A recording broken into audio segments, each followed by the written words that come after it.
I just finished watching Captain America: A Brave New World. This is going to be my spoiler-filled review where I give you the pros, the cons, and everything that I thought about while watching this movie. If you want to watch another video where I talk about my non-spoiler rating, I gave it a 6 out of 10, but that's going to be in the video before this one.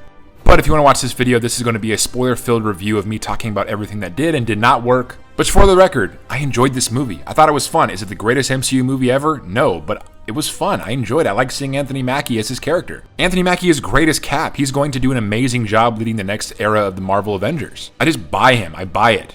The one thing I don't like, though, I don't like that they're retreading on the themes that were presented in Falcon and the Winter Soldier, the TV show, the Disney Plus TV show. It seems like in this movie, Cap, aka Sam Wilson, is still dealing with the fact that people don't view him as Captain America, still struggling with the fact that he might have or should have gotten the super soldier serum. Try saying that 4 times fast. So for those of us that actually watched the Disney Plus show, we were kind of dumbed down by watching parts of this again because those were themes that were already talked about 2 years ago on that show. But Disney and Marvel are realizing that not everybody is watching these shows, so they have to retread and talk about these things again, which I think is the detriment to this movie. Speaking of detriment, I can go on and on about this character, but I just don't think that she was needed. I didn't like this character at all. I don't think they're going to reprise this role. Political ideologies aside, like I understand that there's a lot of outrage over this character, and I get it, but I'm just talking purely script-based. I don't understand the point that she has in this movie, and I don't think she's a very good actress.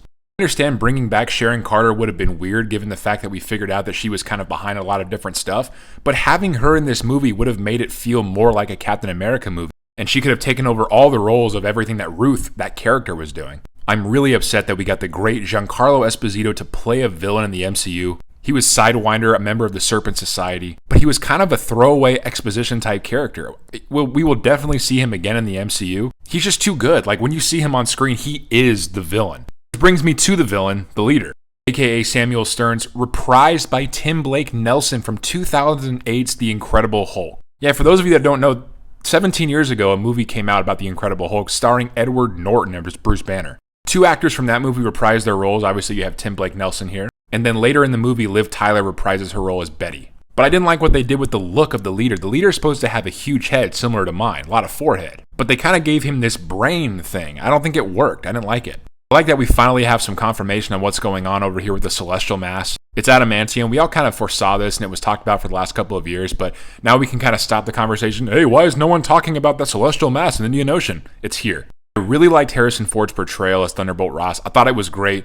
The problem is I know that there was an actor before, and unfortunately William Hurt passed away, so they had to keep going with Harrison Ford. And I do love Harrison Ford, I do, but there was a certain level of grit and just some gravitas that William Hurt brought to the role. That and the fact that he was that character beginning in 2008. I will say, though, it was awesome seeing the Red Hulk out. He looked great. The CGI was good for him. The CGI in the surrounding areas during his fight with Cap, not as good. I guess my biggest gripes with this movie is it's not really a Sam Wilson story. It is a sequel to The Incredible Hulk. It's all the events that happened in The Incredible Hulk brought back 17 years later. And basically we're learning how Thunderbolt Ross came to power. It's from the events of The Incredible Hulk and using Samuel Stearns. I know why Marvel had to do it. They had to further the narrative, and this is one of those movies that is a filler movie. Because at the end of the day, the point was to get Captain America in a spot where he wanted to create the Avengers again, because he's told that the incursion is coming and different planets are on the way. Or different worlds within the world. So yeah, there are a lot of plot points in this movie. Is it horrible? No. Was the execution good? No, it was not. But I still enjoyed it because I really enjoy Anthony Mackie as Captain America, and I enjoy a lot of the other subplots. But there are just some that I could really do without. I think I covered it all. What are your thoughts?